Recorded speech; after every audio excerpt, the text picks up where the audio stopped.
여러분 지난 시간에 한 거 좀 기억해요? 아니요. 지난 시간에 한 거 잠깐 복습하고 진도 나갈게요. 지난번에 어느 나라 무용에 대해서 배웠죠? 어느 나라? 중국에 대해서 배웠죠. 중국에 대해서 이제 첫 번째 나갔는데 제일 처음에 시작이 뭐였어요? 처음에 반고부터 시작하죠. 반고. 그 다음에 나온 게 뭐예요? 사망. 그 다음에 오제. 그 다음에 그 다음에 어느 나라 나왔지? 오제 다음에 멈췄어. 어?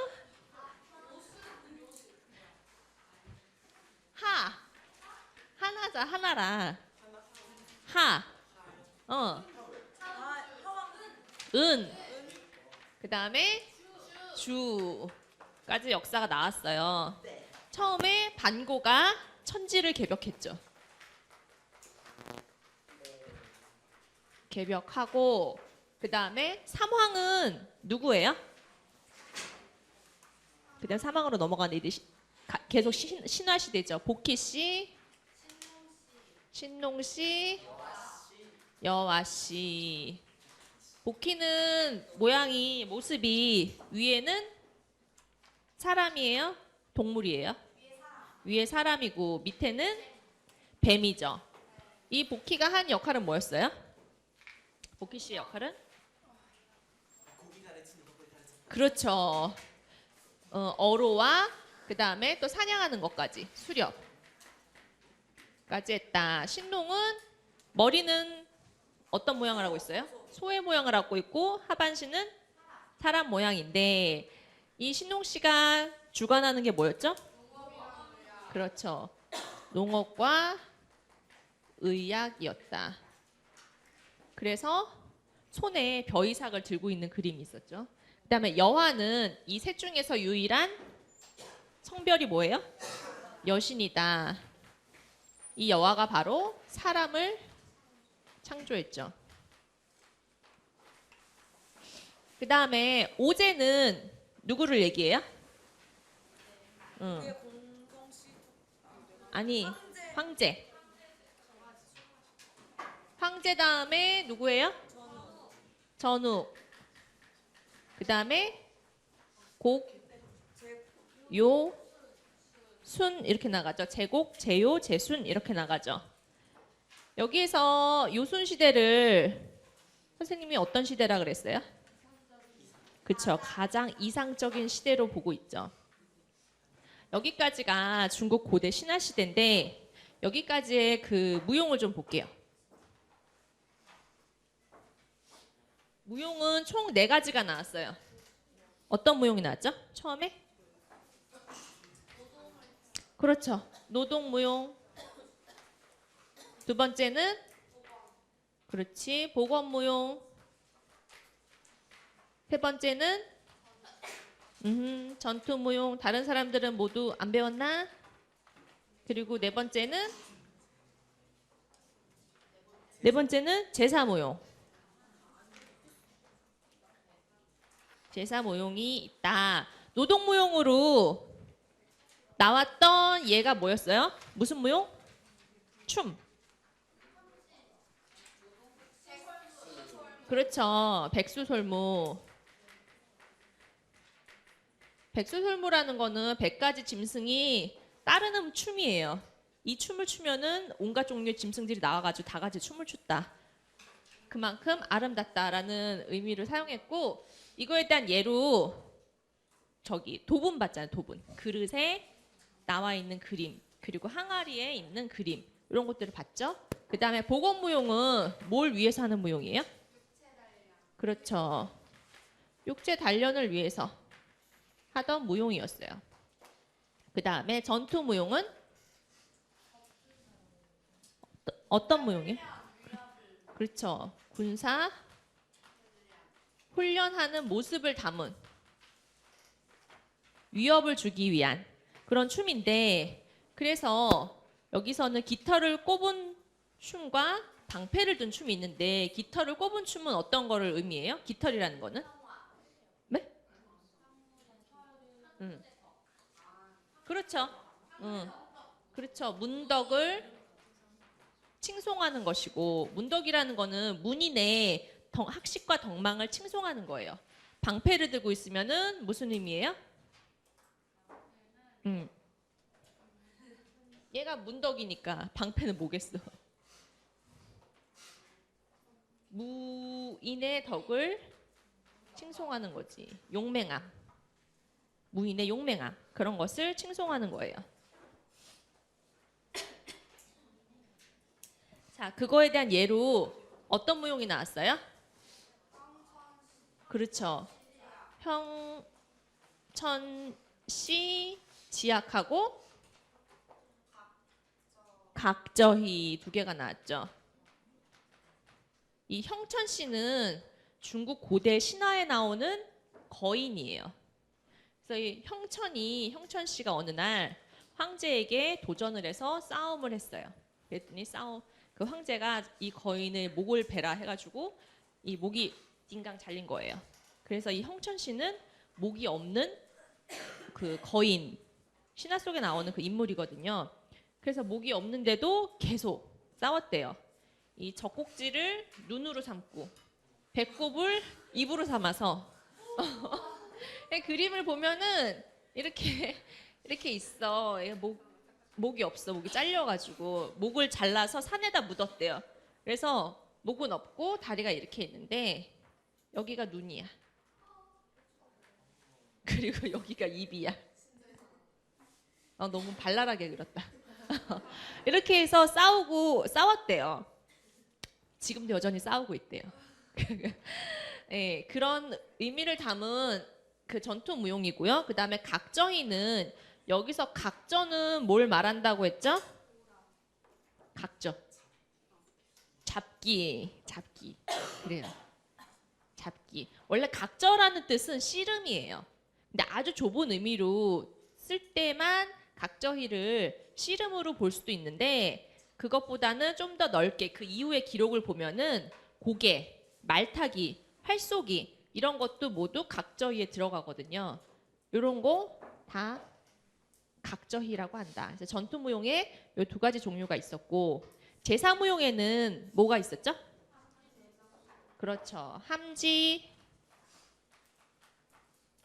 대장, 그리고 소가 있었는데 함지는 어느 시대 때 만들어진 거예요? 황제 시대에 만들어졌죠. 함지의 원래 뜻은 뭐예요? 그렇죠. 함지는 오곡을 주관하는 별을 얘기해요. 그래서 함지라는 거는 오곡을 주관하는 별에게 지내는 제사기 때문에 오곡의 풍성의 기원을 담고 있어요. 그 다음에 대장은 어느 시대에 나왔죠? 요 임금 시대에 나왔고 그 다음에 소는 순 시대에 나왔죠. 그래서 대장은 천재에게 제사를 지내는 것이고 소는 어떤 의미를 담고 있죠? 응? 아니 그거 아닌데. 세습? 그렇죠. 그 우회 치수 사업 얘기했었잖아요. 우회 치수 사업과 순의 어진 덕을 칭송하기 위해서 만든 춤이에요. 이게 이 오제까지의 춤이었어요. 자, 이 소가 너무나 선율이 아름답대요. 이거 나중에 춘추 전국시대 무용에 소라는 똑같은 춤이 또 나오거든요. 뭐 이것을 이어받았다고 하는데 실제로 그랬는지는 알 수 없어요. 왜냐하면 춘추 전국시대는 이미 1000년 후거든요. 중간에 안 보이다가 1000년 후에 이 소라는 춤이 다시 등장하는데 알 수는 없지만 그 기록에 의하면은 공자가 이 소라는 그 무학이 너무 아름다워서 이거를 보느라고 3개월 동안 고기를 먹고도 고기 맛을 알지 못했대요. 믿어져요? 이 중국 역사를 보면은 과장된 이야기가 좀 많아요. 이제 그만큼 아름다웠다라는 거를 표현했다고 생각하면 돼요. 그 다음에 이제 하부터는 뭐가 시작되느냐? 이제 여기까지는 북의 시족 공동사회잖아요. 그래서 임금을 정할 때 어떻게 정했어요? 그쵸. 현명하고 어진 사람에게 임금을 물려줬죠. 그랬는데 이제 하부터는 누구에게 물려준다? 세습이 된다. 세습이 되니까 이거는 계급 사회로 이제 진입을 하는 거죠. 그리고 어떤 무용수가 등장해요? 이제 노예 무용수가 등장을 하는 거예요. 계급이 있으니까 노예 무용수가 이제 등장을 하는 거죠.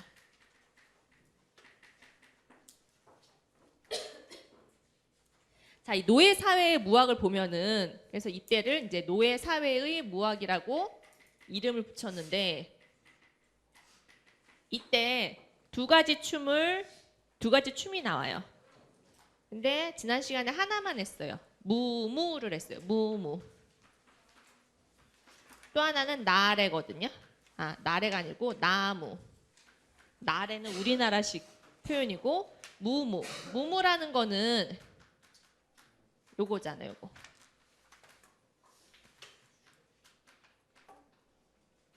무속. 그렇지. 제사 때. 신에게 제사 지내는 춤이에요. 그래서 이때 이 개국 공덕을 칭송하고 그리고 신에게 우리가 좀 잘 지내게 해주십시오라고 빌고 비가 올 것이냐 말 것이냐 그것도 물어보고 여러 가지 이때 당시에 신권 통치거든요.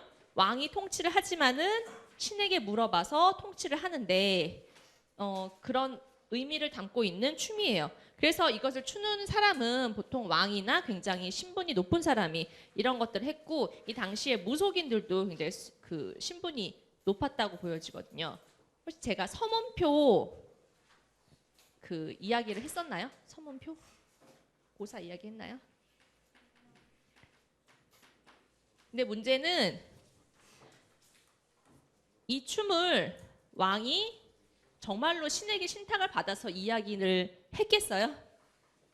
아니었겠죠. 그냥 자신의 통치 이념을 실현하기 위해서 이런 식으로 우매한 백성을 이제 이렇게 지배하려고 한 거예요. 그리고 굉장히 겁을 줘서 내 말을 따르게 한 거고. 그래서 이제 나중에는 이 신을 위한 춤이 아니고 점점 이제 인간을 위한 춤이 되고 이런 무학을 통해서 신의 어떤 계시를 받았다. 이런 것도 일반 백성들은 더 이상 믿지 않게 되었어요. 굉장히 미신처럼 되어버린 거죠. 그 이야기 중 하나가 서문표라는 중국의 장관이 어느 날 업이라는 지역에 부임을 했어요. 업이라는 지역에 부임을 했는데 여기에 강이 어느 날 굉장히 범람을 한 거예요. 비가 많이 와서 막 넘쳤어요. 근데 이 마을의 관례에 따르면은 이 강을 잠재우기 위해서 강의 신에게 매년 뭔가를 바쳐야 돼요. 그게 뭐냐면은 아름다운 마을의 처녀예요. 흔히 듣는 이야기지. 아름다운 마을의 처녀를 바쳐야 돼. 근데 이 무속인이 그래서 그 역할을 하는 거야. 마을을 쭉 돌면서 어떤 처녀를 바칠까 이제 그걸 골라야 될 거 아니야. 그러면은 내가 가고 싶지 않으면은 내 딸이 가고 싶지 않으면은 이 무속인에게 잘 보여야겠죠. 그러니까 이 무속인에게 금은 보화를 갖다 바치면서 우리 딸은 빼주세요. 저는 빼주세요. 이렇게 되는 거야. 그러니까 이거를 빌미로 무속인이 엄청난 서민 착취를 한 거죠. 그래서 서문표가 이 무속인과 이 제자를 잡아다가 강물에 던져버리고 무엇을 했냐 이제 치수 사업을 한 거죠. 용수로를 파고 강을 정비를 해서 결국은 그것으로 이제 범람을 막은 이야기가 있어요. 이럴 정도로 이 무무가 나중에는 이제 많이 미신화되었다라고 할 수 있어요. 그다음에 오늘은 이제 나래를 할 거예요. 여기까지가 지난 시간에 배운 내용이었어요. 나래가 아니고 죄송해요. 나래가 아니고 나무. 이 무학은 원래는 신을 즐겁게 하는 무용이었지만 사회가 발전함에 따라서 인간도 즐겁게 하는 무용으로 변질되었다. 라고 했고, 지난번에 단고무. 단고무도 이 무무의 일종으로 여기서 다룬 거예요. 그 다음에 이제 오늘 할 거는 나무거든요.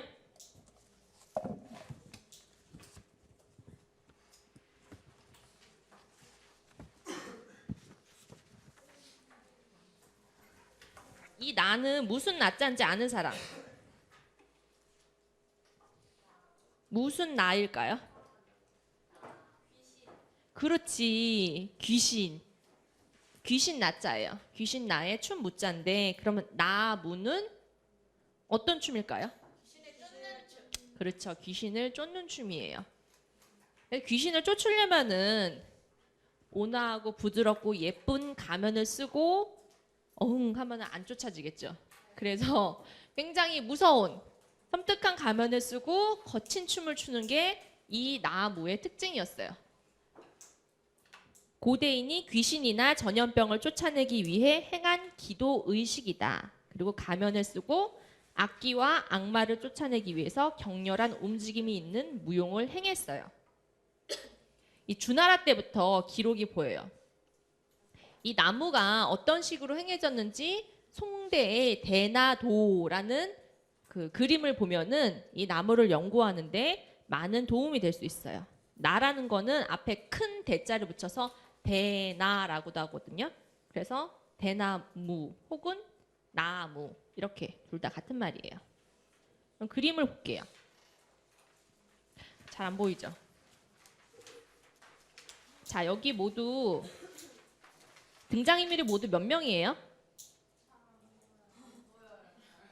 잘 안 보여?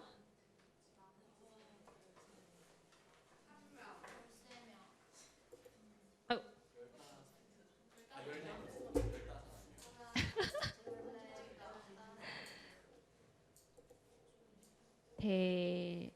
대나도 몇 명인 것 같아요?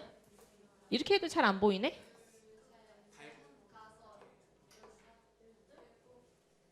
응. 하나, 둘, 셋. 정말 안 보인다. 하나, 둘, 셋, 넷, 다섯, 여섯, 일곱, 여덟, 아홉, 열, 열하나. 한 명 놓쳤는데? 예? 여기 또 한 명 있구나. 그래서 총 12명이에요. 12명인데 이걸 좀 확대를 해서 볼게요. 이 사람들이 뭘 가지고 있느냐? 이거 지금 다 가면을 쓰고 있는 모습이에요. 요거 뭔 거 같아요? 박처럼 생겼죠. 그리고 밑에 요거는 쌀 이렇게. 그렇지. 키예요. 키. 그 다음에 머리에 이렇게 뭔가를 다 꽂고 있어요. 요거 포도 같아 보이진 않은데?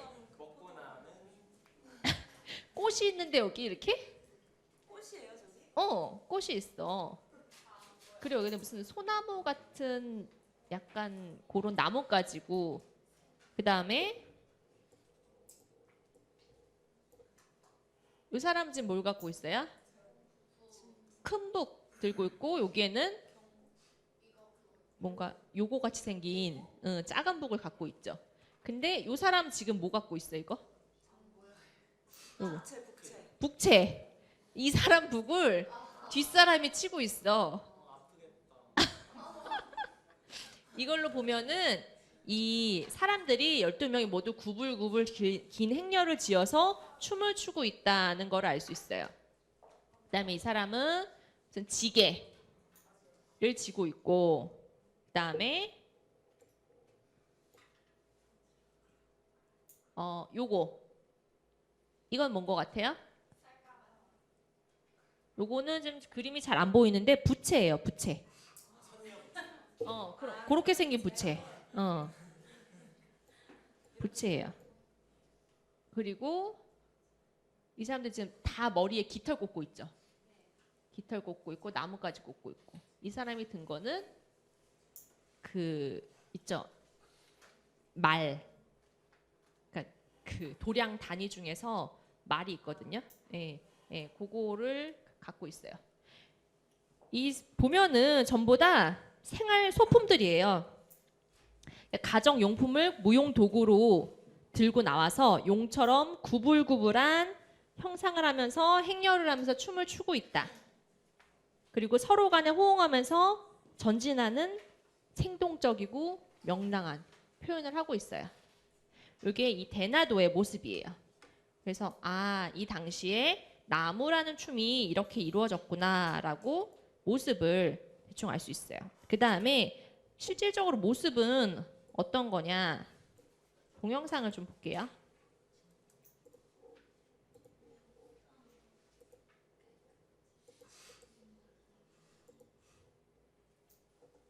이거는 그때 당시를 뭐 고증했다기보다는 이런 분위기의 춤이었다라는 것 정도 알아두시면 돼요.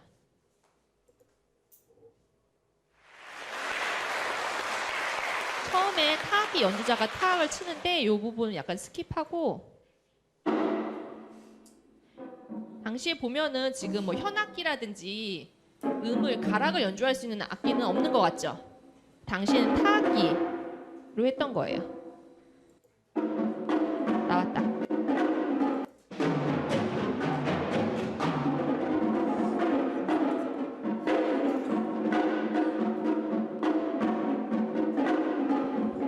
지금 가면 쓰고 있죠? 무용수가.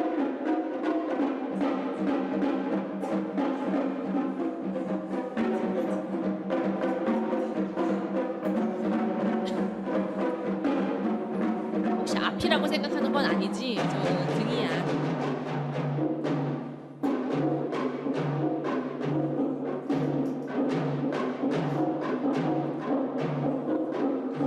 자, 동작 느낌이 어때요?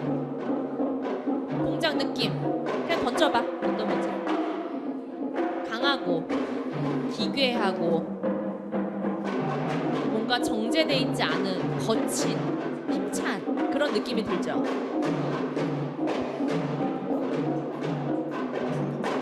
네, 중국이에요.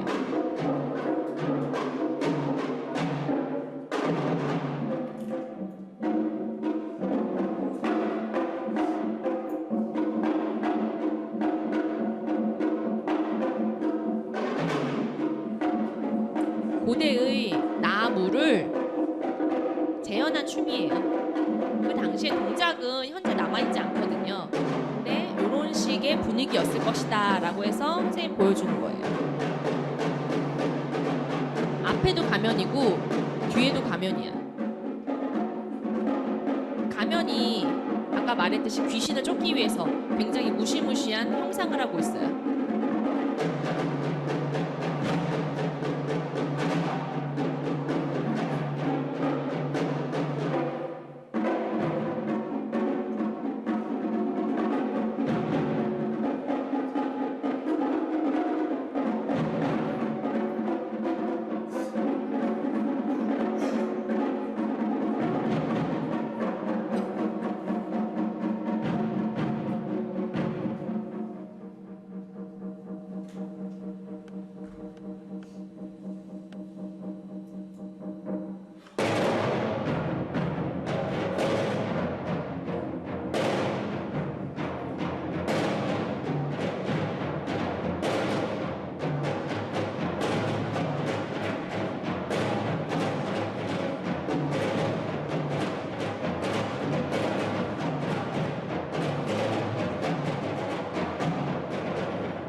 이 춤은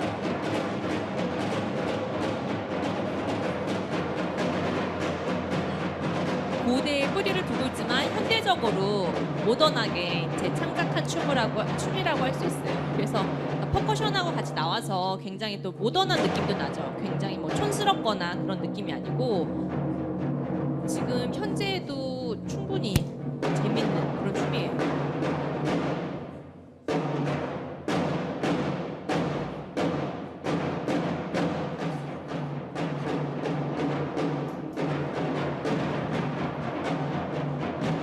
당시에 특별한 기교는 없이 굉장히 거칠고 힘찬 동작을 많이 했을 거예요.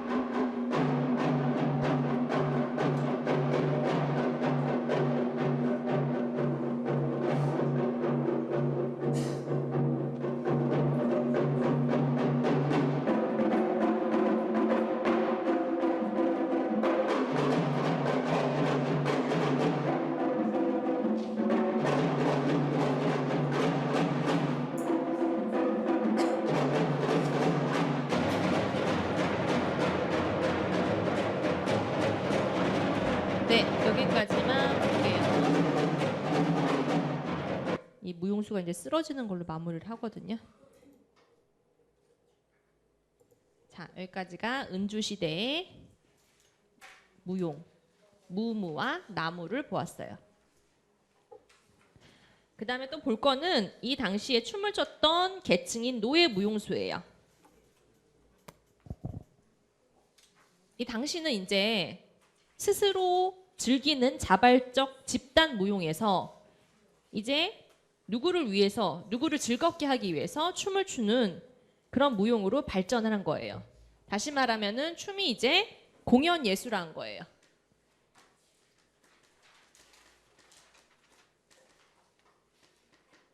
공연 예술화했다.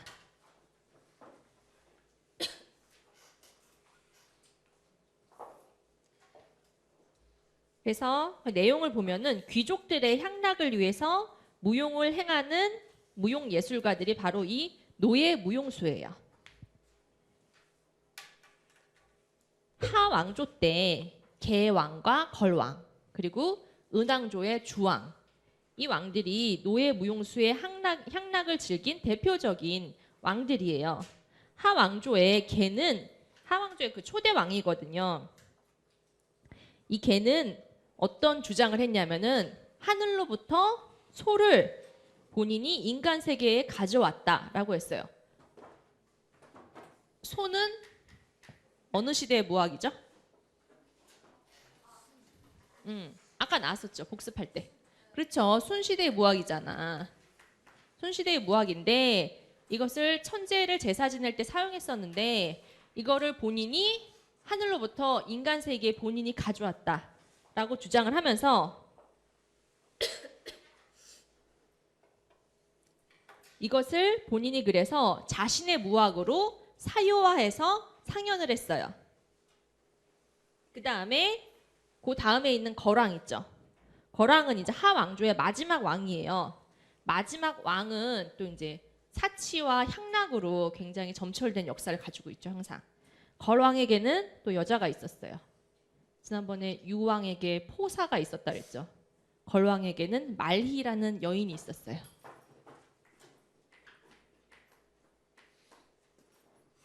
주지육림이라는 이야기가 있는데 주지육림이 뭐냐면은 매일 향락을 하기 위해서 왕이 이제 춤과 술 파티를 하는 거예요.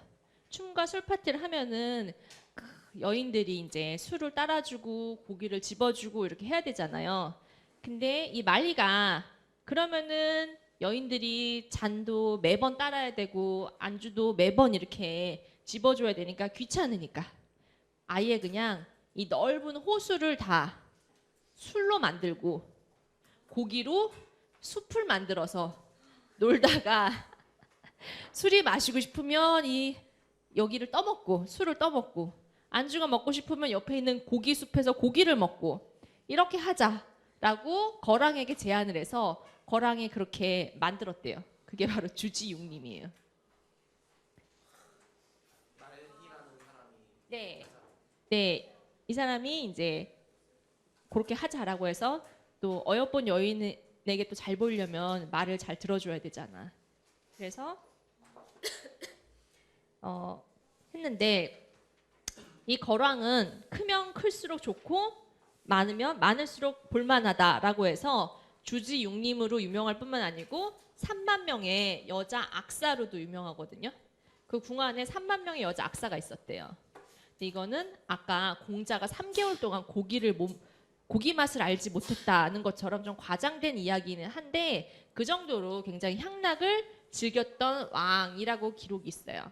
그 다음에 은왕조의 주왕도 이제 마지막 왕이죠. 이 마지막 왕에게 또 여인이 있었어요. 달기라는 여인이 있었고 이 사람도 굉장히 노예 무용수의 향락을 즐긴 왕이다. 그래서 이 무용수는 이렇게 왕이나 귀족들의 요구에 따라서 무용을 창작하고 그것을 공연해서 이제 지배 계층을 즐겁게 하는 역할을 했어요. 근데 이렇게 향락에 봉사했지만은 통치자의 뜻에 따라서 또 살해도 되는 거야. 왜냐면은 통치자가 이제 하라 그래서 했는데 통치자를 현혹시켰다라고 하면은 그 귀족이 벌을 받겠어요? 무용수가 벌을 받겠어요? 근데 무용수가 벌을 받는 거야. 그래서 귀족의 그 의도에 따라서 살해되기도 하고 또 이 왕이나 귀족이 죽어서도 나는 이 향락을 즐기고 싶다 해가지고 죽으면은 이 무용수도 같이 순장이 되는 풍습도 있었어요. 순장이 된 이유는 죽어서도 그 극락에 가서도 내가 이 춤을 보기 위해서 순장도 했다고 해요. 이런 이야기를 통해서 무학은 이 통치자의 취향에 영합하기 위해서 굉장히 여러 가지 다른 요소들이 엄숙한 요소뿐만 아니고 오락적인 요소들이 많이 들어갔고요. 그 다음에 통치자의 무학에 대한 요구가 점점 커짐에 따라서 이 테크닉도 어떻게 됐겠어요? 점점 좋아졌겠죠. 이 공연술도 점점 향상되고 새로운 혁신도 이루어졌다는 게 바로 이 시대의 노예 무용수의 역할이었어요. 그 다음에 이 시대에 또 예약 제도가 수립되었어요. 자, 주나라는 서주와 동주로 나뉘어요. 지난번에 유왕이 서주 때 마지막 왕이죠. 서주 때의 그 도읍은 어디예요? 서주의 도읍은 어디예요? 호경이에요. 근데 이 유왕이 포사에 빠져가지고 본인의 정실비도 내치고 포사를 정실비에 올리니까 원래 정비의 그 외척이 신후 일족이 반란을 일으켰죠. 그래서 유왕을 없애고 그 아들인 평왕을 이제 왕으로 내세우는데 그때부터가 이제 동주의 시작이에요. 근데 이 서주 처음에 은 왕조를 무너뜨리고 서주 시대에 들어왔을 때 이 주는 통치를 공고히 하기 위해서 등급 관념을 강화했어요. 왜냐하면은 은을 무너뜨리고 본인이 그 세력을 지배했잖아요. 그러려면 뭔가 정당성을 부여해야 돼요. 그래서 사상 통치를 굉장히 중요시했고 하늘의 뜻을 받아서 은을 토벌하여 정복했다. 그래서 내가 바로 이 백성을 통치하는 것이다 라는 논리를 펴는 거예요. 그런 의미에서 예약 제도를 사용을 한 거예요. 그래서 예약 제도를 제정을 했는데 예약 제도는 주의 초기에는 주공단이라는 사람이 지도에서 이전에 있는 여러 민족의 그 대표적인 무학을 모두 가져다가 무학을 집대성했어요. 그리고 천지 혹은 선조를 위한 제사를 지냈고 조화 같은 제식전에 이 예약을 사용을 했어요. 조화라는 거는 왕의 탄신일, 왕의 즉위식 같은 경축일을 얘기해요. 이런 대식전이라는 거는 큰 의식이거든요. 이런 제사나 조화 등의 대식전에서 이 예약을 사용을 하였다. 그 다음에 이 예약의 종류를 볼게요. 예약에는 융무와 소무가 있어요. 그리고 사예악과 산악이 있고, 그러니까 융무, 소무는 서주 초기에 창작된 식전, 제사무학이에요. 아까 식전이 뭐라 그랬어요? 대식전 할 때 그 식이 뭐라 그랬어요? 식전이 무슨 의미일까?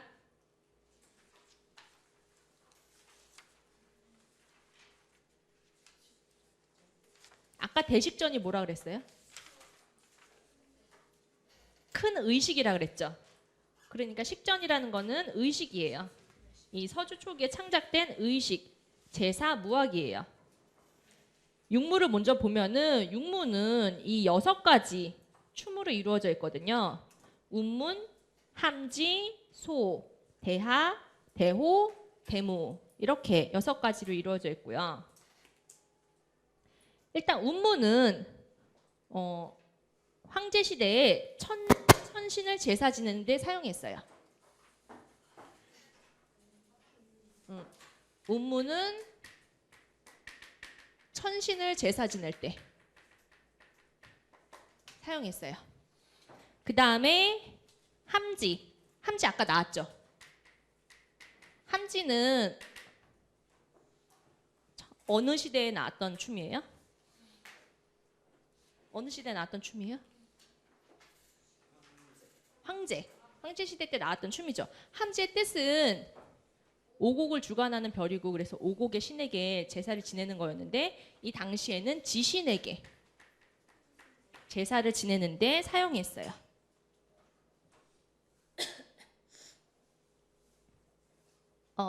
그래서 그 황제 시대의 무학을 개편해서 주대에는 지신을 제사 지내는데 사용한 게 함지였고요. 소는 사망을 제사 지내는데 사용했어요.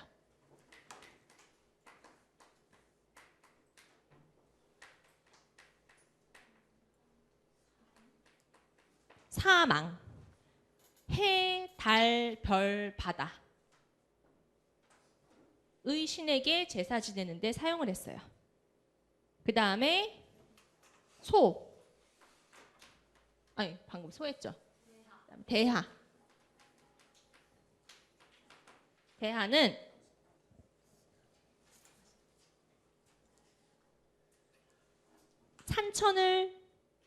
산천에게 제사를 지내는 거예요. 산천에게 제사를 지냈다. 그 다음에 대호는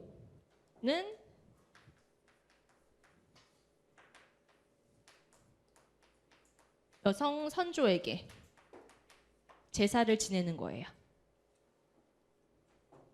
그리고 대무는 이제 선조에게 제사를 지내는 거예요.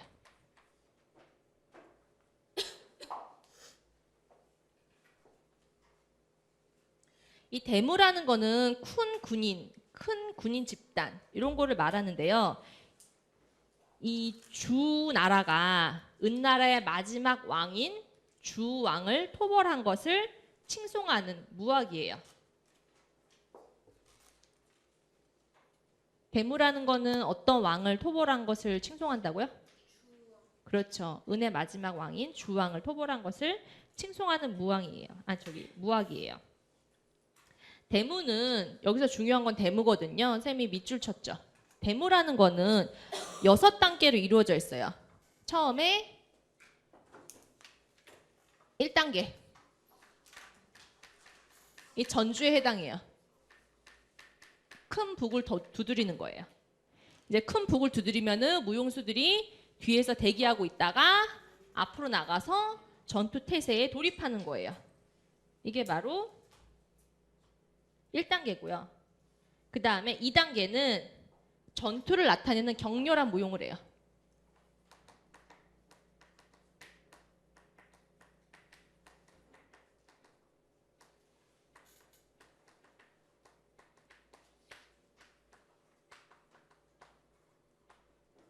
전투를 나타내는 격렬한 무용이고 3단계는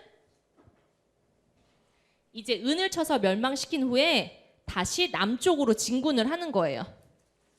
은을 쳐서 멸망시킨 다음에 다시 이제 남쪽으로 진군을 하는 모습을 담고 있어요. 그 다음에 4단계는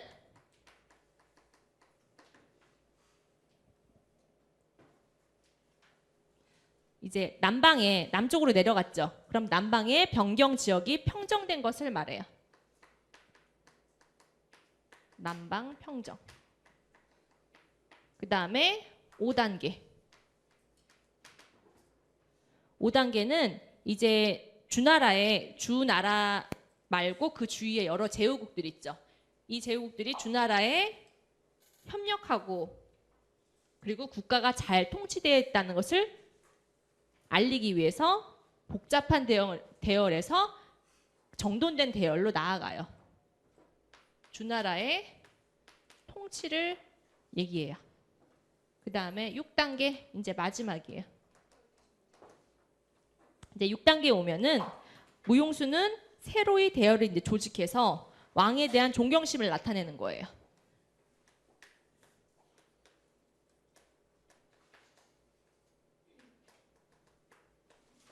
이렇게 대문은 6가지 단계로 이루어져 있어요.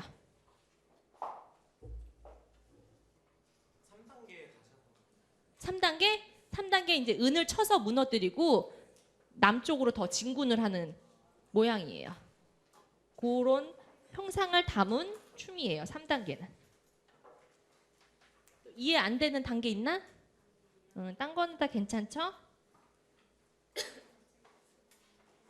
자, 육문은 이렇게 6가지 이루어져 있고 대문은 또 이렇게 6단계로 이루어져 있다. 그 다음에 소무를 볼게요. 소무라는 거는 귀족 소년 자제가 추었던 6종의 제사 무학이에요. 이 당시에는 귀족 자제가 소무를 반드시 익혀야 했어요. 귀족 자제가 반드시 익혀야 했던 예학이 바로 소무예요. 소무에는 6종이 있는데 불무, 우무, 황무, 모무, 간무, 임무 이렇게 있어요. 불무는 깃털과 비단 천을 가지고 추는 춤이에요. 뭘 가지고 춘다고요? 그렇죠. 깃털과 비단 천을 들고 약간 그 오체이라고 거칠고 두꺼운 비단이 있어요. 그거를 들고 추는 춤이에요. 그 다음에 우무는 반쯤 펼친 깃털을 들고 선조 또는 사방신의 제사 지낼 때 사용해요. 우무라는 거는 반쯤 펼친 깃털을 들고 누구에게 제사를 지낸다고요? 그렇죠. 선조나 사방신. 그리고 아까 불무는 토지의 신에게 제사 지낼 때 사용해요. 토지의 신, 불무. 첫 번째 불무는 토지의 신, 우무는 사방신 혹은 선조에게 제사 지낼 때 사용해요. 불무요? 불무?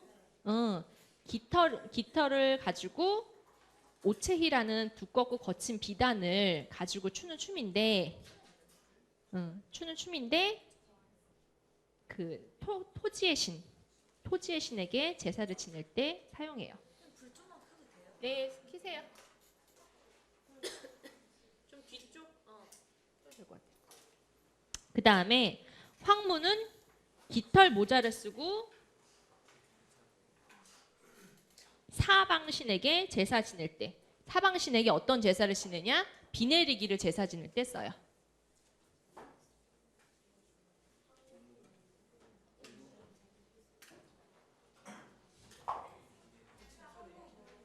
네, 황무는 깃털 모자를 쓰고 그 다음에 사방신에게 비가 내리게 해달라고 기원할 때 추는 춤이에요. 그 다음에 모무는 야크라는 동물의 꼬리를 들고 추어요. 야크라는 동물 알아요? 그치, 소같이 생겼죠. 그 상표도 있잖아. 블랙 야크. 할 때 그 야크라는 어, 응. 어떤 거를? 이거는 그 예전에 원시무용 보면은 소 꼬리나 깃털을 들고 춤을 췄죠. 수렵 어로 같은 본인 일상생활과 밀접한 관련이 있는 원시물을 추었잖아요. 그것이 이어져 온 거예요. 그렇게 보면 돼요. 네, 꼬리를 들고 춤을 춘다. 언제 사용했냐면요. 이 당시에 벽옹이라는 대학이 있었어요. 이 대학에 제사를 지낼 때 사용했어요. 벽옹이라는 제례에서 벽옹. 이게 주나라 시대의 대학이에요. 벽옹에 제례를 지낼 때 사용했다. 그 다음에 간무. 간무는 이 간자가 방패 간자거든요. 방패를 들고 추는 춤이에요. 출병할 때 혹은 산천에 제사 지낼 때 사용했어요. 출병이나 산천에 제사를 지낼 때 사용했어요. 그 다음에 인무. 인무는 사람을 들고 춤인 것 같지? 그래서 인무는 뭘까 해서 적어놓은 거예요. 인무는 뭘 들고 췄을까요?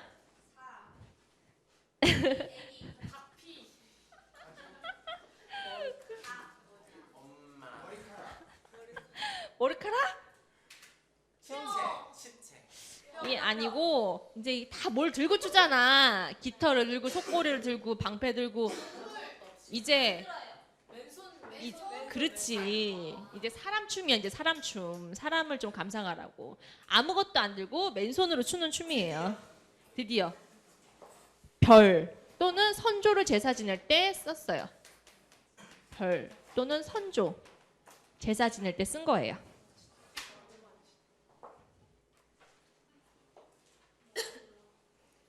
이렇게 소의 꼬리나 보면은 깃털을 들고 추는 춤도 여기서 몇 개 있었죠. 이거를 보면은 그 수렵 생활과 관련이 있는 원시 무용이 계속 이어져 내려온 걸로 볼 수 있어요. 그리고 사회악과 산악을 볼게요. 이거는 주나라 궁전의 소수 민족 무학이에요. 근데 계급에 따라서 8일무, 6일무, 4일무 이렇게 나뉘거든요. 8일무는 누구를 위해서 출 때 8일무 할까? 제일 높은 사람이겠지? 왕이지. 그 다음에 6일무는 그 주왕 말고 그 주변에 제후국들 있잖아요. 그 제후들은 6일무를 할 수 있었어요. 그 다음에 그 밑에 있는 가신은 이제 4일무인 거예요. 8일무는 어떤 게 8일무냐면은 8명씩 늘어서서 추는 춤이 8일무예요. 그러면 모두 무원이 몇 명일까? 64명. 8, 8이 64. 자, 제후는 모두 몇 명? 36명. 가시는 모두 몇 명? 16명.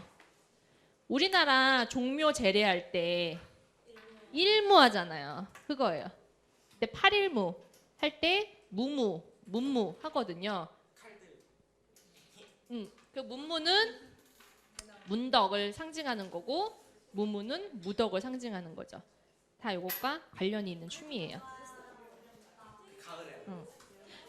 여러분 그 보면은 1무 보면은 어때요? 재밌어요? 굉장히 지루해요? 정말 그냥 그것만 감상할 수는 없죠. 뭘 하면서 그냥 이렇게 볼 수는 있어도 굉장히 느리고 별로 재미가 없어요. 그만큼 굉장히 정형화되고 형식화된 거예요. 이렇게 이 당시에도 이 예약 제도가 있었는데 요것을 이제 황제가 바뀔 때마다 요것을 했거든요. 근데 나중에는 황제 자신도 이 왕 자신도 즐기지 않을 정도로 굉장히 구태의연해졌다고 그래요.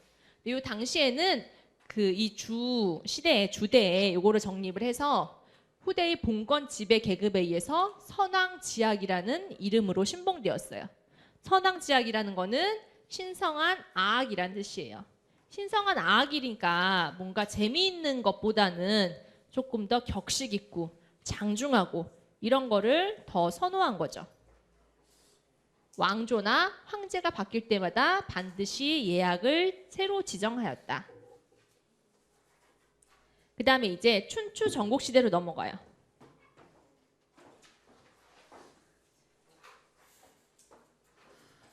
자, 주나라가 쉬는 시간 없이 그냥 하려고요. 아, 왜 쉬자고 지금? 5분 쉬자고? 그래, 쉬는 시간 없이 스트레이트라고 그냥 끝내는 게 낫지 않아? 40분에.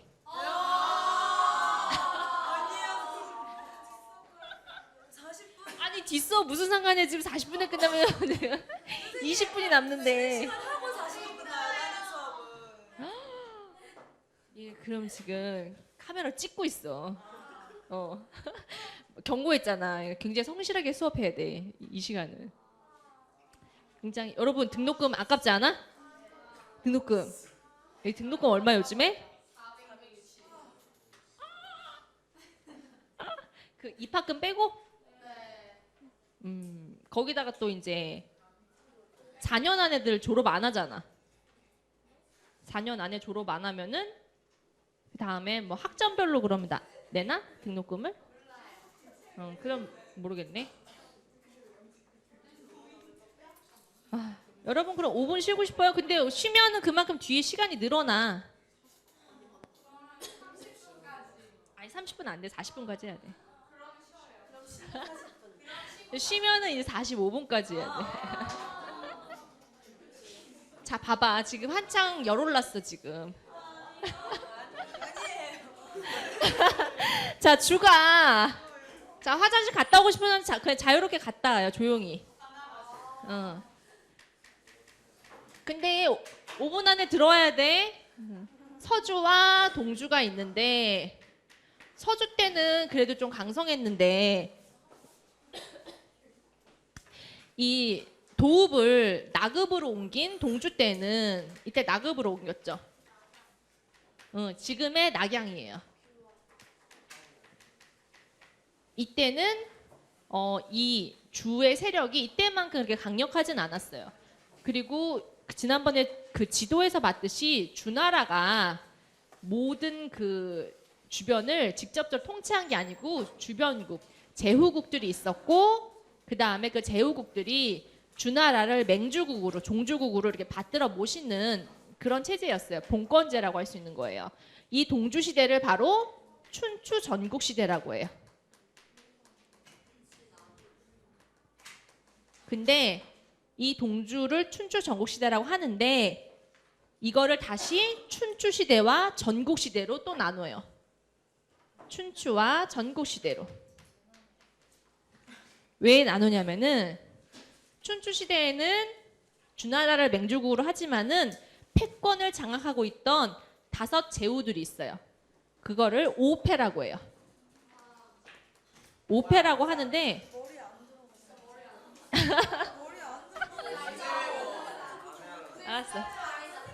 알았어. 5분 쉴게. 잠시만. 오패라고 하고 이 오패 중에서 진나라가 있는데 진나라가 3개로 쪼개져요. 3개로 쪼개지면서 칠웅이 강세하게 되는데 요때를 기준으로 춘추시대, 전국시대라고 하고 알았어. 5분 쉬고 할게요. 네.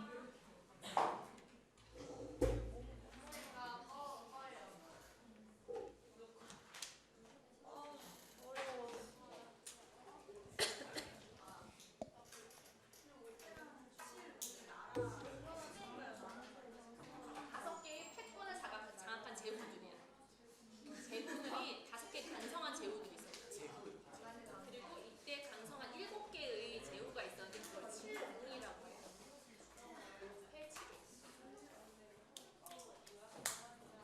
시험은 목금독할 거야.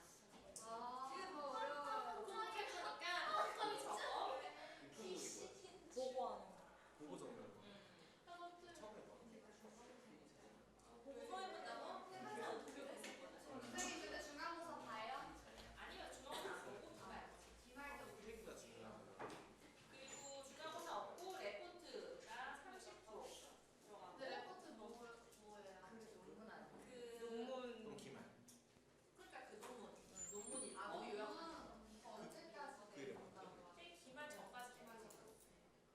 아, 일단 5월 말까지 본인이 어떤 논문을 할지 제목을 먼저 한양인에다가 올려놓으라 그러죠. 네. 선생님 제목을 보고 혹시 겹친 앞에 사람이 한 것도 한다 그러면 그거 뒷사람은 선착순이니까 뒷사람 바꿔야 되죠. 그렇게 해서 여기에 나온 춤 중에서 하나를 골라서 이것과 관련된 논문을 읽고 요약을 하면 돼요.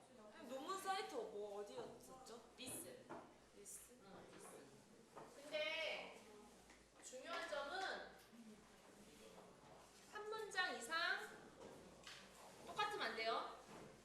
그 논문에 나온 문장과 본인이 쓴 문장이 한 문장 이상 똑같으면 안 돼. 한 문장 4년 수업 이상 같은데요. 똑같으면은 그거 그냥 그대로 베껴 쓴 거예요. 본인의 언어로 요약한 거몇 장? 한두 장. 한 문장. 혹시 막 글자 15 해가지고 한두 장 하지 마. 아 그러면 무슨 논문이죠? 11, 무슨 10, 논문? 11 그 정도. 무슨 논문? 줄간 160. 그게 그냥 뭐야? 200 넘지 마세요. 너무 좋아요. 날씨가 너무 좋아. 선생님 무슨 주제의 논문이었죠? 여기에서 다루는 무용 중 아무거나 하나. 수업 시간에 다뤘던 무용 중에서 아무거나 하나. 예를 들어 뭐 예를 들어서 지금 예약 제도의 무슨 무용 나왔니? 예를 들어서 백수솔무. 그러면 백수솔무에 대해서 쓴 논문이 있는지 아마 백수솔무에 대해서 쓴 논문은 없을 것 같아. 자체를 잘 모르고. 근데 이제 중국어하고 인도하고 한국어하고 일본도 할 거잖아. 그래서 수백 가지 춤이 나와. 그 중에서 이제 아무거나. 선생님 놀러가요. 놀라고 싶다. 비디오 좀 꺼줘. 선생님 이거 못 꺼요? 그냥 하면 끝나는 거 아니에요? 쌤 종료하면? 이게 수업 시간이 있어. 80분 이상을 찍어야 돼. 진짜요? 응. 20분만 더 찍으면 되지. 맞아. 근데 왜 이 수업만 하지? 왜딴 수업은 안 하고 있어? 쌤 신청했거든. 아 왜요? 휴가도 못 하잖아요. 휴가 못해. 휴가 가면 강의가 길어. 아프시면 어떡해요? 그 창갈도 어떻게 해요? 맞아요. 첫발도 어떻게? 보충해야 돼, 보충. 아 진짜 아니다. 와 진짜 아니다. 선생님 그러면 저희 안 때니까 선생님 주로. 나 혼자 이러고 있어. 그러니까 저희 나는 영상으로 보고 가면은 진짜 몇명 나오고. 선생님 이거 왜 신청하셨어요? 너무 힘들어. 아, 그냥 선생님도 이렇게 빡빡하게 수업하는 거는 강의한 이후 처음인 것 같아. 아, 진짜. 저희도 이렇게 빡빡하게 수업 들은 적 진짜 오랜만에. 아니 그럼 그 고등학교 전에는 같은 고등학교. 빡빡하게 이렇게 수업을 안 했던 게 좀 절대평가인 것도 있고 근데 절대평가 운동하고 있는데. 근데 운동하고 안 있다고? 멀었어. 근데 언니 이렇게 바뀌었대요. 근데 그래봤자 해. 근데 소그룹 강의 영어. 절대평가가 좋아? 상대평가가 더 좋거든? 근데 실기는 아, 절대평가 실기는 어. 절대 했으면 좋겠어요. 예를 들어서 몇 명 이하는 절대평가 아니야? 강의가? 6명이야. 어. 6명 이하짜리 수업이 있어? 교지. 교지. 교지. 아 맞아 들었어. 6명인데 거기 씨뿔 나와. 가위바위보 하라 아니 그랬대요. 상대평가를 하니까 수업 태도가 좋아. 너무 수업 그게 태도가 어려워. 좋아. 좋아요. 그래 너네는 원래 좋았는데 너네 선배들은 그 좋은 학년도 있고 아닌 학년도 있었어. 우리 학년 좋았겠지. 선생님 놀아요. 막상 놀라 그러면 놀 것도 없잖아. 밖에 나가요. 이게 노는 거야 이게. 제가 근데 너무 힘들어요. 약간 고등학교 때로 돌아간 것 같아. 한국어 노는 거야. 지금 중국사 하고 있잖아 중국사.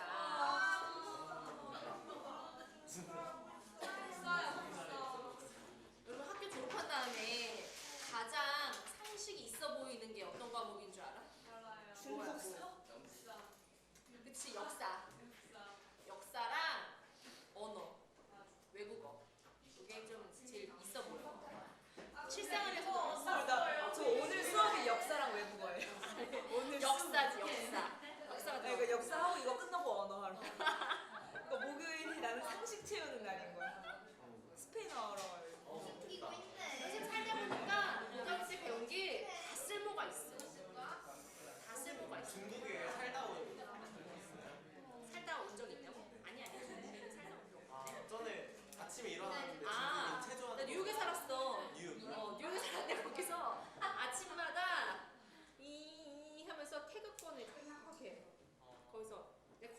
잠깐 플러싱이라는 그 중국인들이 많이 중국에 사는 많은데.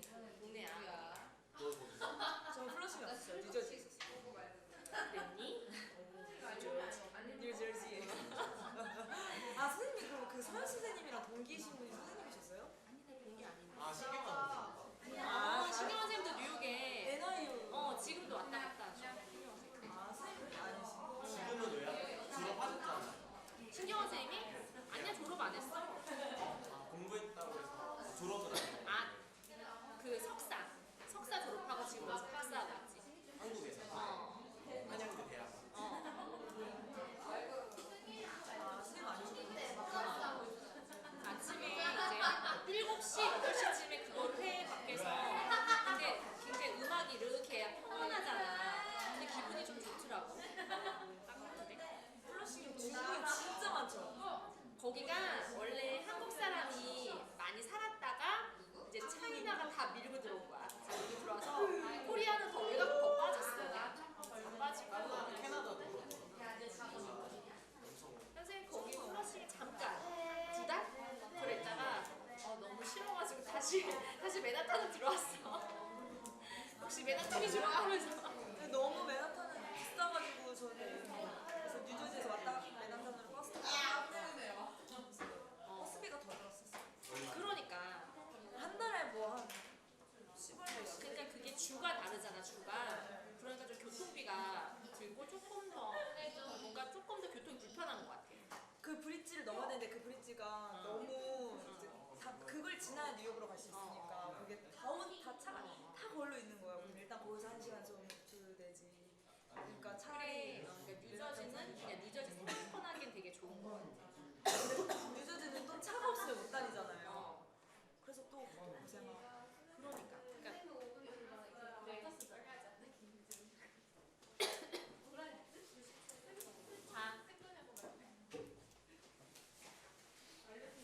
자, 시작할게요. 자, 동주를 춘추 시대와 전국 시대로 나눌 수가 있어요. 아까 춘추를 내가 왜 지웠지? 5패라고 하고 전국을 7웅이라고 해요.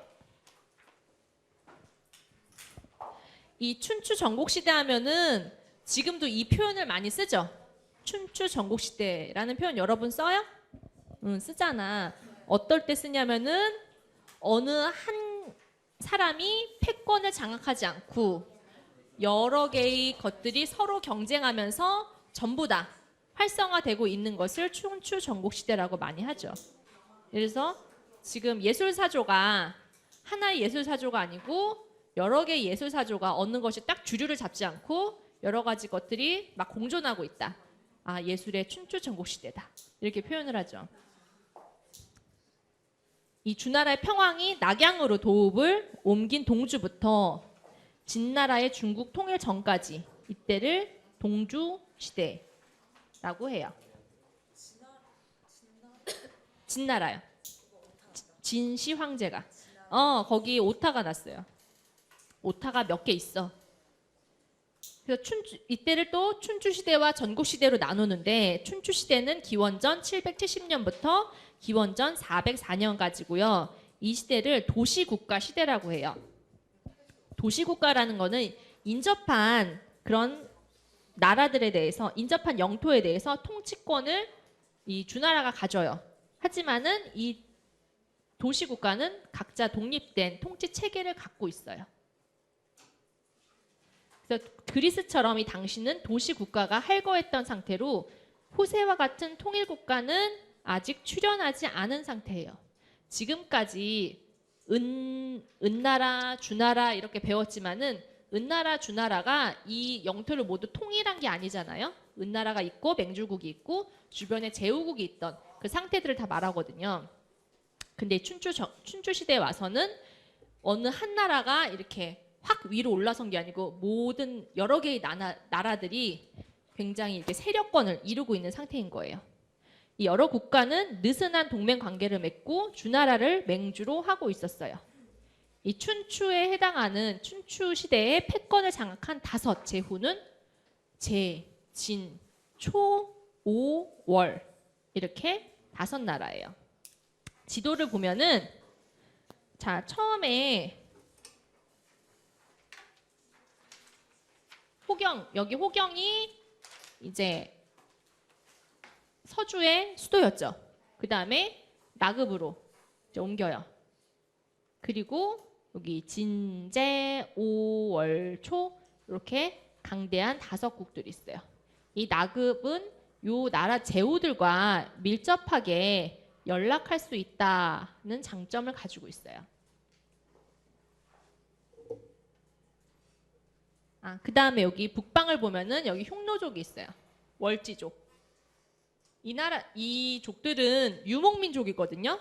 유목민족은 한 곳에 정착하지 않고 이리저리 먹을 것을 찾아서 떠돌아다녀요. 그러니까 정착민보다 발전이 훨씬 어렵고 그리고 먹을 것도 귀해요. 그러니까 이 흉노족들이 자꾸 이쪽으로 이렇게 침범해 와요. 그래서 이 중국의 역사를 보면은 항상 유목민족과 이 정착민족이 싸우거나 혹은 조금 친교를 맺거나 이런 관계가 많이 있어요. 이때 우리나라는 어떤 상태였어요? 고조선이었어요. 우리나라 최초의 국가죠. 이 고조선 때이다. 그 다음에 전국시대로 들어가요.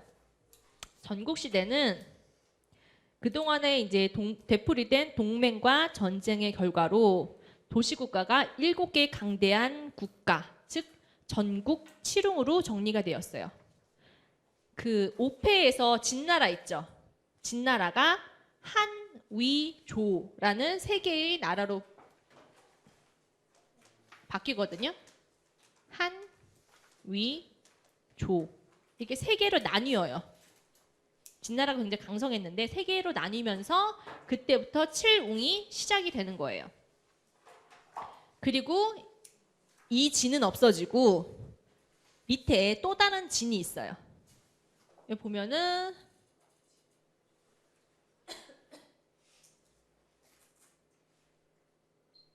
여기 진이 있죠. 요 진은 요 진하고 다른 거예요. 지금 한자가 다르죠. 이게 처음에 있던 진이고 이 나라가 한 위조 3개로 이제 나뉘어지고 요거는 다른 진나라예요. 요 진나라가 이제 나중에 통일을 하게 되는 그 진시 황제의 진나라예요. 전국이라는 이제 이름이 보여주듯이 전쟁에 의한 소모를 반복하면서 중국 사회는 발전을 해갔어요. 근데 이렇게 전쟁을 하면서 중국 문화가 점점 이민족들 사이에 침투해 들어가고 그 다음에 또 어떤 변화가 있었냐면은 중국의 상품 결제 수단으로 황금이 들어왔어요. 황금이 들어옴으로써 이제 경제가 활성화되는 거죠. 황금이 들어왔는데 왜 경제가 활성화되냐? 예전에는 그러면 황금이 들어오기 전에는 내가 거래를 할 때 뭘 써야 됐어? 뭘 써야겠어? 실물. 실물을 써야 될 거 아니야. 쌀을 갖고 가서 신발로 바꿔온다든지 쌀을 갖고 가서 비단으로 갖고 온다든지 굉장히 옮기기가 어렵죠. 그리고 통일돼 있지도 않고. 근데 금이 등장하면서 이제 이게 돈 같은 역할을 한 거죠. 동서고금을 막론하고 고대부터 지금까지 변하지 않는 화폐 가치는 바로 금이에요. 지금 우리가 돈을 쓰잖아요. 돈 이 자체가 가치가 있어요? 돈 자체, 종이. 이 자체는 가치가 없어요. 이거는 우리가 사회적으로 약속한 거예요. 1,000원이면 1,000원어치 이렇게 가치를 부여한 거지. 사회적 약속이지 이 자체는 가치가 없어요. 근데 금은 이 자체가 가치가 있는 재화예요. 그래서 금리가 낮거나 경제가 불안하면은 사람들이 뭘 사? 금을 사는 거야. 그게 가치가 있으니까. 지금 금리가 굉장히 낮죠. 사상 최고로 낮아요, 지금. 그래서 선생님이 한 2달 전에 사실은 은행을 가서 금을 사려고 알아봤어. 이 경제의 원리에 따르면은 이 금리가 낮고 경제가 이 침체돼 있을 때는 그리고 이 뭐 화폐 가치가 이렇게 막 변동이 있을 때는 금을 사야 돼. 그래서 상식적으로 알아두세요. 그래서 아니 통장에 돈을 넣어놔도 이자가 안 붙잖아. 그래서 갔는데 지금 금값이 좀 떨어져 있거든요. 갔는데 상담을 했더니 그게 무슨 살 때 국세청에 신고를 하고 또 팔 때 수수료를 떼고 또 이렇게 뭐 사고 팔 때 그 외화 사고 팔듯이 똑같이 이렇게 환차손이 발생을 하거든요. 거기에다가 하여튼 모랑 해가지고 한 23% 이상의 수익이 나야지 그다음부터 내가 그거 먹는 수익이래요. 생각보다 복잡하더라고. 그래서 그냥 혹시 종로에 금은방 가서 사면 속을까봐 은행에서 살려고 했더니 너무 세더라고. 그래서 그냥 안 샀어. 지금도 이렇게 부유층들은 그 금 덩어리를 많이 갖고 있잖아요. 이게 변하지 않는 가치예요. 내가 외국을 가도 외국에 가서 만약 우리나라가 굉장히 경제가 불안해서 막 인플레이션이 돼가지고 10,000원이 지금 1,000원 가치처럼 됐어. 그러면은 내가 외국 이 돈을 바꿀 때 굉장히 가치가 떨어지잖아요. 근데 금덩어리를 갖고 있으면은 만국 공통인 거야. 어딜 가나. 이게 고대부터 변하지 않는 가치예요. 그래서 이 황금이 들어와서 경제가 호황이 되었어요. 그리고 노예가 수입돼서 노동력 부족을 메웠어요. 이 시대는 철기 시대예요. 철기 시대니까 굉장히 무기도 많이 만들었고요. 전쟁을 위한 무기도 많이 만들고 그리고 이렇게 생활에 필요한 연장도 많이 만드니까 생산력이 향상되고 농업, 수공업, 상공업이 발전하기 시작했다. 이렇게 경제가 융성해지면은 자연적으로 문화 예술도 같이 발전을 하게 되는 거예요. 우리 IMF 때 가장 많이 타격받은 분야가 어디야? 예술이잖아. 예술 중에서도 선생님 기록을 봤더니 한 8개의 예술 분야 중에서 무용이 가장 많이 타격을 받았더라고. 타격을 받았다는 거는 공연이 줄고 관객이 줄고 향유하는 계층 자체가 줄어든 거지. 내가 이제 하는 전공생들도 줄어들고 무용이 가장 그렇게 됐더라고요. 그래서 이렇게 예술이라는 거는 기본적으로 먹고 사는 게 풍족해야지 그 다음에 이제 생각할 수 있는 거야. 그러니까 이렇게 경제가 발전하니까 그 다음에 문화 예술도 더불어 발전을 하게 되었어요. 자, 요게 7웅이에요. 여기 한, 위, 조, 요 가운데 있던 진나라가 이렇게 3개의 나라로 분열이 돼요. 그 다음에 요 진은 이제 다른 진이에요. 나중에 통일을 하게 된 진이고 초, 제, 연 이렇게 7개의 강성한 제후들이 있었어요.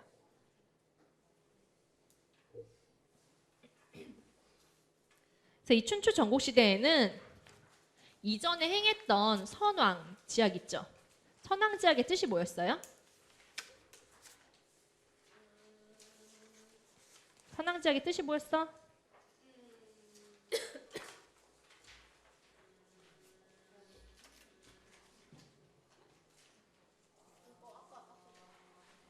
모르겠어요. 신성한 음악이란 뜻이죠. 신성한 음악이라는 이런 것이 아까 얘기했듯이 이제 너무 형식화되고 격식화되면서 지루해진 거야. 아주 구태의연해졌어요. 팔일무, 우리가 아는 팔일무처럼. 그러면서 나온 게 세속지약하고 정위지음이라는 민간 가무예요. 이 정위지음이라는 거는 새로운 음악은 저속하다라는 뜻으로 나온 말이에요. 새로운 음악은 저속하다라는 것은 우리가 뭔가 형이상학적인 내용을 논하는 게 아니고 굉장히 말초적이고 오락적이고 우리가 즉각적으로 기쁨을 느낄 수 있는 그런 것들을 말하는 거예요. 그래서 이 민간 가무에는 청춘 남녀가 춤을 추고 진실한 애정을 노래하는 내용들이 많아요. 아까 황금이 동서고금을 막론한 그 가치라고 하듯이 우리가 인종과 나이를 떠나서 가장 공통된 감정이 뭐겠어요? 사랑이란 감정이 있죠. 이 청춘 남녀의 사랑, 진실한 애정, 이게 주요 레파토리였어요. 정위지음. 정위지음뿐만 아니고 이 세속지약, 이렇게 이런 민간 가무 있죠. 이런 민간 가무의 내용에는 모두 청춘 남녀의 사랑이 들어 있어요. 그다음에 요 앞에 나라 중에서 초나라 있죠. 초나라. 요 초나라는 특히 무학이 성행했어요. 민간 제사에서 사용한 무학을 바탕으로 창작된 국가라는 그 음악이 있는데 여기에서 당시 성행한 민간의 무가와 무무의 상황을 알 수 있어요. 이 국가는 초나라의 유명한 시인인 굴원이 창작했거든요. 굴원이 창작을 했고 모두 11가지 절로 11절로 구분이 되어 있는데 동황태을, 운중군, 상군, 상부인, 대사명, 소사명, 동군, 하백, 산귀, 국상, 예혼 이렇게 11개로 되어 있어요. 여기서 동황태을은 이제 시작을 말해요.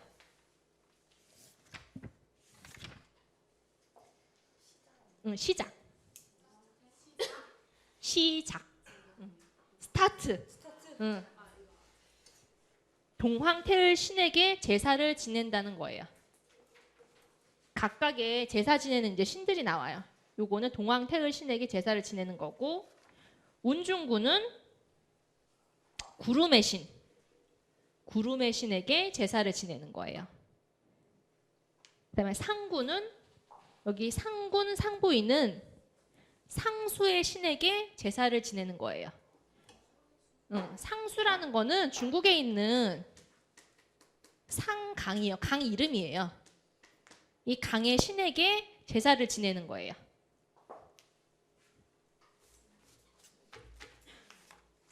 그 다음에 대사명은 수명을 주관하는 신이에요. 수명을 주관하는 신. 이 신에게 제사를 지내는 거고, 소사명은 생식을 주관하는 신이에요. 그리고 동군은 태양신이고, 하백은 강의 신. 강. 그 다음에 산귀는 산신. 국상은 호국의 영웅이에요. 호국의 영웅.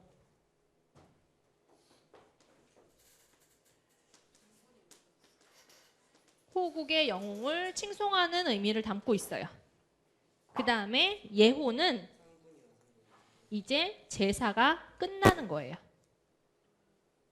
이렇게 11절로 구분이 되어 있는데 여기에 모두 남녀의 애정에 관한 사랑 노래가 들어있어요. 동군이 뭐였어요? 동군은 태양신이요.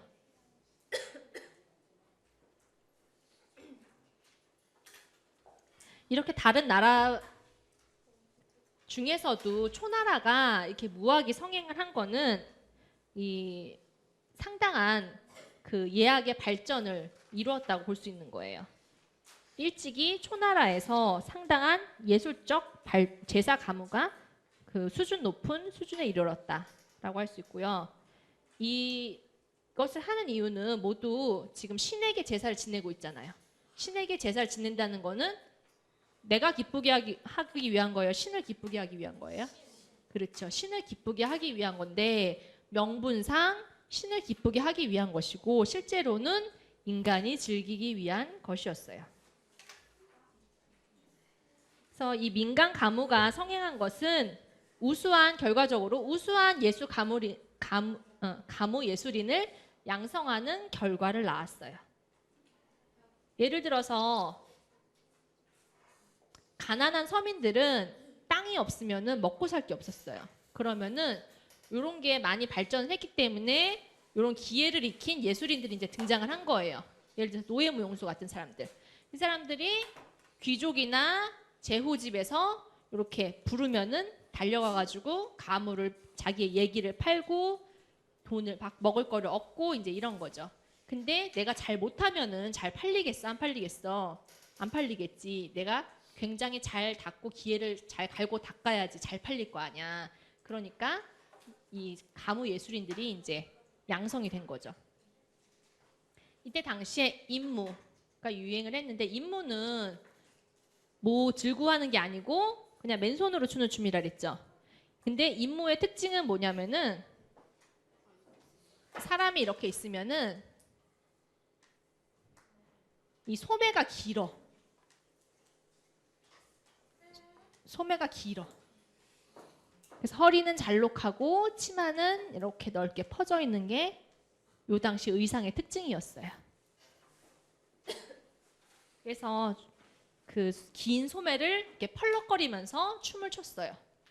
그래서 이때 당시에 발견된 옥으로 만든 인형을 보면은 이렇게 딱 펄럭거리는 포즈를 이렇게 옥으로 만든 인형이 있거든요. 그걸 보면 굉장히 너풀거리는 소매를 이용해서 춤을 췄다는 걸 알 수 있어요.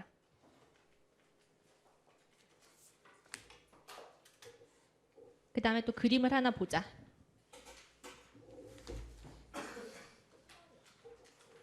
이게 연악, 어렵.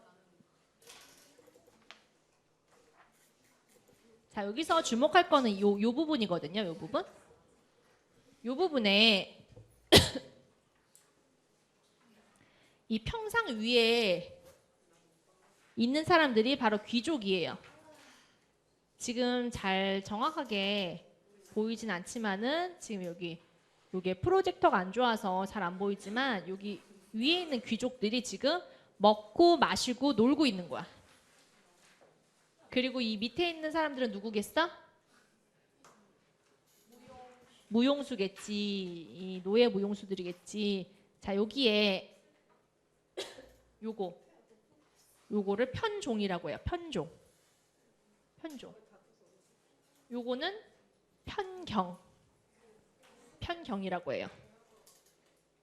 그래서 요 무용수가 들고 있는 요 망치 있죠. 요거를 치려면 망치가 있어야 되잖아. 그거를 부라고 해. 요걸로 편경과 편종을 치면서 연주하고 춤을 추고 했던 거예요. 그거를 묘사한 분묘예요. 연악, 어렵, 공전, 문호라고 백화담에서 발견된 전국시대 분묘예요. 이 그림을 보면은 이 당시에 춤을 볼 수가 있어요.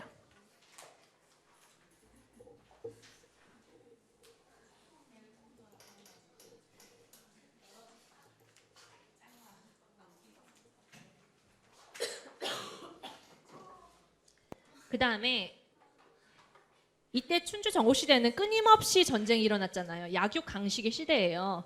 끊임없이 전란이 일어났는데 이러면서도 왕후와 귀족들은 무의들을 향락의 도구로 사용했어요.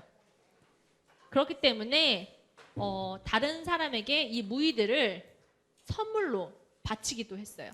이 무의들의 신분은 지금 노예잖아. 그래서 증정용 예물이나 정치 권력의 희생이 되었는데 예를 들어서 진나라가 서윤국에 28명의 무의를 바쳤다는 기록이 있어요. 진나라는 사실 강성한 나라가 아니었어요. 강성하지 않고 다른 나라들이 더 강성했는데 그 중에 하나가 서윤국이거든요. 근데 서윤국이 너무 강성하니까 좀 이렇게 다른 곳에 정치를 멀리하고 다른 곳에 시선을 집중시키기 위해서 여기에 무의를 바쳤더니 서윤국의 왕이 아니나 다를까 여색과 무학에 빠져서 정치를 멀리하고 나라를 망쳤대요. 그렇게 이용하기 위해서 이 무의를 바쳤고 또 제나라도 노나라에 80명의 무의를 바쳤다는 기록이 있어요. 제나라는 이 노나라가 굉장히 강성했거든요. 이 노나라가 본인들을 침범해 올까봐, 침공해 올까봐 두려워해서 이 무의를 바친 거예요. 그래서 노나라의 개환자라는 왕은 이 무의를 감상하느라고 시간을 뺏겨서 정사를 돌볼 틈이 없었다고 해요. 이렇게 노예 무용수는 증정용 예물이나 정치 권력의 희생물로 많이 사용이 되었어요. 그러니까 결과적으로 정사를 돌봐야 될 그 왕을 망쳤다라고 해서 제후를 타락시키는 주범이라고 규탄을 받고 희생이 되기도 했어요. 아니 춤을 추라 그래서 추고 즐겁게 하라 그래서 기회를 개발했더니 결국 돌아오는 거는 제후를 타락시켰다라는 죄명이에요. 집중력이 고갈됐어? 아직 더 해야 돼.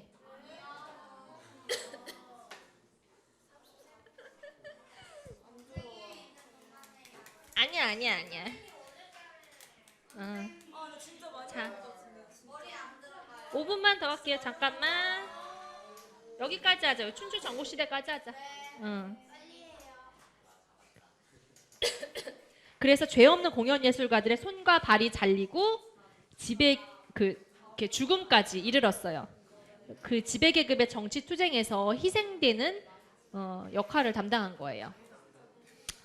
그리고 아까 얘기했듯이 이렇게 기회를 팔고 즐겁게 해줘야 되는 의무를 띄었기 때문에 향락의 수요는 이렇게 제후들이 나를 즐겁게 해줘라는 수요가 자꾸 생기니까 이거에 대해서 이 기준에 맞추기 위해서 점점 기회가 발달을 하겠죠. 그래서 무용 수준을 높일 수 있는 조건을 제공했다고 볼 수 있는 거예요. 이 직업 가무 예술인들의 창작과 노력으로 상당한 이 당시에 가무 예술의 발전을 이루었어요. 이게 나중에 어디로 가냐? 이 다음에 등장한 나라가 진이거든요. 진 다음에 한나라가 나와요.